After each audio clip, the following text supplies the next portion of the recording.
অনুরাগের ছোঁয়া ধারাবাহিকে রুডি এন্ট্রি নিতে বিরক্ত দর্শক। তো চলুন বিস্তারিত জেনে নেওয়া যাক। বা সূর্যের যুগলবন্দির ওপর ভিত্তি করে তৈরি করা হয়েছিল অনুরাগের ছোঁয়া। প্রায় 3 বছর ধরে টিআরপি তালিকায় ছিল শীর্ষে। তবে ধারাবাহিকে বেশ বিরক্ত এসে গিয়েছিল দর্শকের। একঘেয়েমি হয়ে গিয়েছিল ধারাবাহিকটি।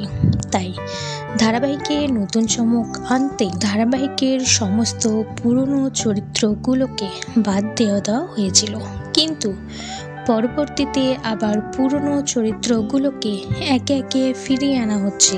বা কুন্তলা আরও অনেকেই এসেছে। তেমনি গল্পে এন্ট্রি নিয়েছে দীপার জামাই রুডি, আর এতেই বিরক্ত দর্শক। রুডির আগমন যেন কিছুতেই মেনে নিতে পারছে না দর্শকরা। অনেকেই মন্তব্য করছে শাশুড়ির ওপর হওয়া প্রতিশোধ এবার নেবে শাশুড়ির নাতনির উপর। আবার অনেকেই মন্তব্য করছে আবার দীপা ও রুডির একঘেয়েমি এপিসোড শুরু হবে।